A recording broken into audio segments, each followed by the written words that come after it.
Natalie Carter had learned to divide every dollar before it reached her account. In Raleigh, North Carolina, the 38-year-old single mother worked full-time, raised 8-year-old Grace alone, and still paid her mother Carol's mortgage, utility bills, and sudden expenses for other relatives who always promised their hardship was temporary.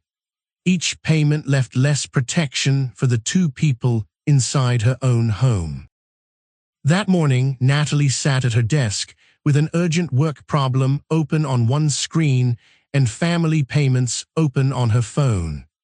Carol's mortgage was due soon, an uncle needed help with electricity, and another relative had sent a new emergency request before breakfast. Natalie quietly removed a pair of school shoes from Grace's shopping list. The old pair could last another month, she told herself. She had made the same kind of sacrifice many times, delaying repairs, savings, and small comforts so the wider family could remain stable. Carol often said the family only needed help until things improved. Natalie believed her because she wanted to believe responsibility meant protecting everyone. She never asked many questions. She simply worked harder, spent less at home, and covered whatever bill arrived next. Grace never complained when Natalie said they needed to wait for something. That trust made every sacrifice easier to justify, yet it also meant Grace quietly lived with the consequences of promises made by adults outside their home. She rarely asked what had been postponed. A sharp problem at work demanded Natalie's full attention before noon. A client issue had stopped an important process, her manager needed answers, and several coworkers waited for her decision. Then her phone rang, showing Grace's elementary school on the screen. Natalie answered immediately. Rebecca Mills, the school nurse, spoke calmly but directly. Grace had a high fever, looked weak, and needed to be picked up at once. She could not remain in class, and the school needed a responsible adult to come immediately. Fear tightened Natalie's chest. She looked at the unfinished work crisis around her and knew she could not walk away that exact second without leaving several people stranded. She told Rebecca she was arranging help nearby and would leave as soon as possible. Rebecca assured her that Grace was resting in the health room, but the urgency remained clear. Natalie thanked her, ended the call, and thought of Carol. Her mother lived only a few minutes from the school and was close enough to reach Grace quickly. Natalie called Carol at once. She explained that Grace was sick with a high fever and needed to leave school. Natalie said she was trapped in an urgent work situation, but she would come as soon as she could get away. She reminded Carol that her house was only minutes from the school. "Please pick her up and keep her safe until I arrive," Natalie said. She was not asking for the whole day, only enough time to keep Grace from waiting alone. Carol did not ask how high the fever was. She did not ask whether Grace was frightened. Her voice turned flat and impatient, as though Natalie had interrupted her with an ordinary inconvenience instead of a child's emergency. Her silence carried no concern at all. "I'm not your babysitter," Carol said. Natalie tried to explain again that Grace was sick and that the request was temporary, but the call ended before she could finish. Carol's name remained on the dark screen while Natalie stared at it. The ended call left Natalie shocked, but Grace was still waiting and every second mattered. Before Natalie ran to her, one question stood above the panic. What should she do after someone she supports refuses to help her sick child? Tell us in the comments. Natalie stood, told her manager she had to leave, and accepted whatever consequences followed. The work problem was still unresolved, but Grace mattered more.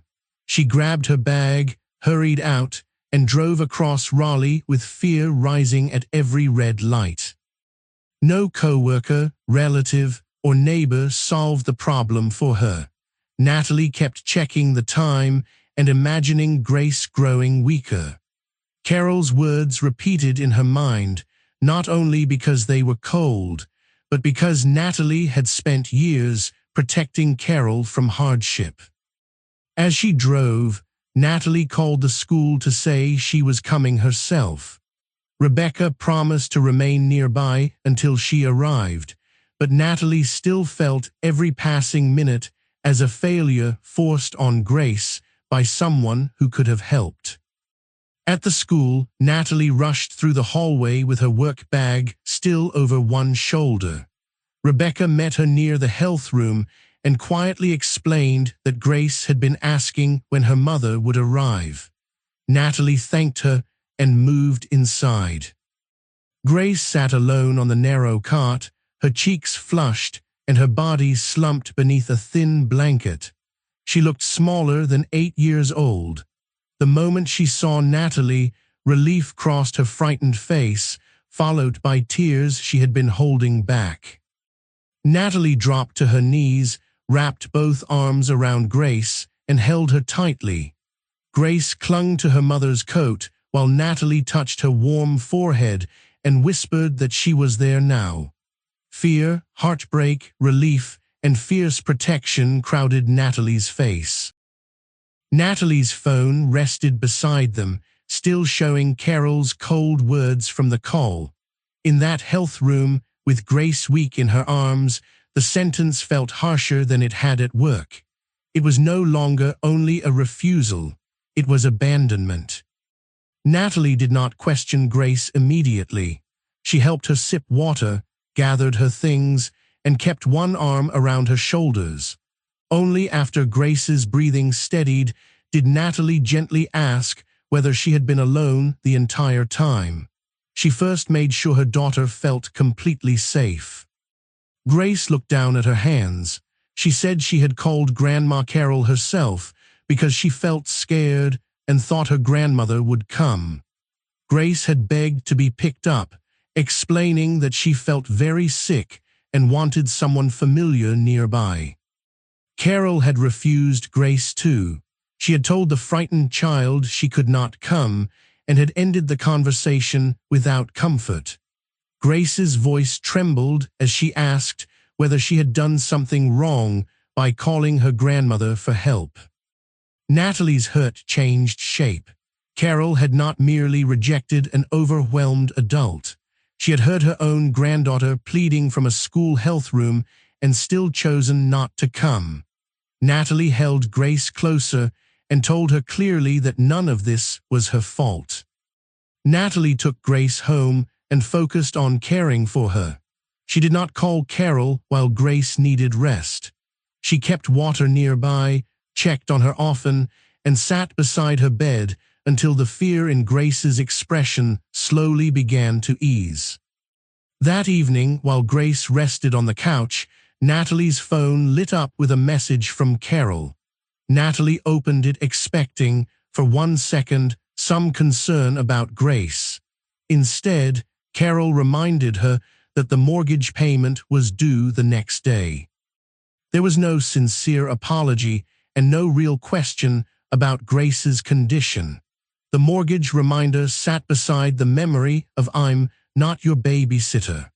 Carol had refused family care during an emergency, yet she still expected Natalie's money to arrive on schedule. Natalie looked from the phone to Grace, who was sleeping beneath a blanket. For years, she had paid first and questioned later. That night, she did something different. She opened her banking records and began reviewing every family payment with real scrutiny. She examined mortgage transfers, utility charges, emergency requests, and recurring automatic payments. She wrote down dates, amounts, and explanations. Each line represented something delayed at home: better childcare, repairs, savings, school needs, or one small comfort Natalie had denied herself. She also searched the family messages surrounding each request. The same phrases appeared repeatedly. Just this month, one last emergency, and things will improve soon. Those promises had kept Natalie from examining the pattern as a whole. Natalie had believed every one. At first, Natalie hoped the records would support the family's story. She wanted to find proof that the hardship was still real. Instead, the dates began to expose gaps. Requests continued long after the reasons behind them should have ended. Natalie compared old messages with recent information relatives had casually shared. She noticed shopping trips, restaurant visits, weekend outings, and personal purchases appearing during months when they claimed they could not cover essential bills without her help. The contrast was becoming impossible to dismiss. Carol's supposed crisis had ended long ago. Other relatives had also regained enough stability to pay their own basic costs. They were not using Natalie's support to survive a temporary disaster anymore. They had simply become comfortable leaving essential bills to her. Their own money went toward shopping, outings, restaurant meals, and personal comforts. Natalie's income covered mortgages, utilities, and sudden expenses because everyone expected her to keep complying. The arrangement had not continued by accident. They had deliberately protected their spending with her sacrifices. Natalie remembered removing Grace's shoes from the shopping list that morning. She remembered postponing childcare plans, reducing savings, and worrying over every emergency. The betrayal was larger than Carol's refusal, but that refusal had finally made the whole pattern impossible to excuse. The truth forced Natalie to separate compassion from obedience. Helping during a genuine crisis was one thing. Financing other adults' comforts while Grace went without security was something else, and Carol's message had exposed that difference completely. It could no longer be ignored. Anger came, but Natalie did not plan revenge. She did not want public humiliation, family destruction, or a dramatic punishment. She wanted the exploitation to stop. The clearest answer was not another warning. It was removing access to money they treated as theirs. Natalie opened each recurring payment. She canceled Carol's mortgage transfer, then the utility payments, then every automatic family expense charge. She moved carefully, checking each confirmation before continuing. No payment remained active, and no relative received advance warning. She stopped them all that night. The final confirmation appeared on her screen. Natalie looked toward Grace's room before pressing the last button. For the first time in years, the next month's income would begin with her own household instead of everyone else's demands. The change was immediate and complete. Natalie had not taken money from anyone. She had only stopped giving away money that belonged to her and Grace. The decision frightened her because she knew the calls would come, but fear no longer felt stronger than the need to protect her daughter. The cancelled payments marked Natalie's first real act of protection, but the hardest conversations and strongest family pressure were still ahead. Subscribe to follow stories about courage, family, and hard-earned boundaries as Natalie faces what comes next with steady courage. Only after every payment was cancelled did Natalie call Carol. Her mother answered with the same casual confidence she used whenever money was due. Natalie did not shout. She said she had stopped the mortgage, utilities, and every other automatic family payment. Carol demanded an explanation. Natalie gave one she could not misunderstand. Anyone who did not treat Grace as family during an emergency could not treat Natalie's income as a family entitlement. Grace had been denied care, and Carol had no right to Natalie's earnings. Carol called the decision cruel and accused Natalie of overreacting to one incident. Natalie replied that the incident revealed a larger truth. Carol expected help without offering basic care, and the records showed the family's financial crisis had ended long before. Carol warned that bills were due and said Natalie was abandoning her own mother. Natalie answered that ending an unfair arrangement was not abandonment. She would not continue sacrificing Grace's security for adults who had chosen comfort while leaving their responsibilities to her. By the next morning, other relatives had joined the pressure. Natalie's phone filled with calls and messages. Some appealed to family duty, others demanded more time. Several blamed her for creating a crisis by canceling payments they had assumed would continue. One relative called her selfish. Another said she was punishing everyone because Carol had made one mistake. Carol repeated that Natalie owed the family support after everything they had done for her, though no one could explain why that duty only moved one way. The guilt still hurt. Natalie had spent years believing that saying no made her disloyal. Each message pressed against that old fear. She was also dealing with work consequences and caring for Grace, which made the family's coordinated pressure even harder to endure. The pressure was coordinated enough to make Natalie feel surrounded. Messages arrived while she prepared Grace's food, answered work emails, and checked her temperature. The relatives seemed more concerned about payment dates than the child, whose rejection had started everything.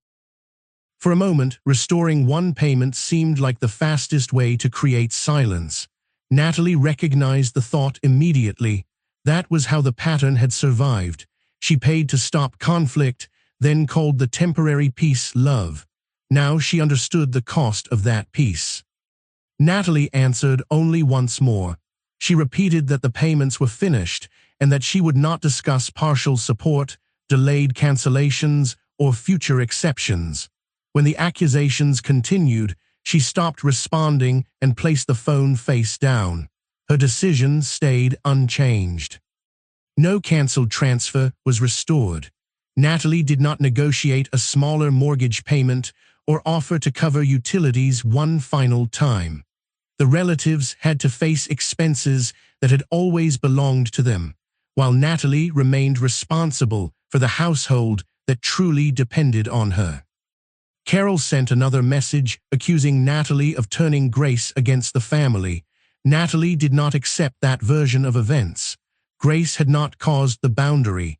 Carol's choices, the family's deception, and years of deliberate entitlement had caused it.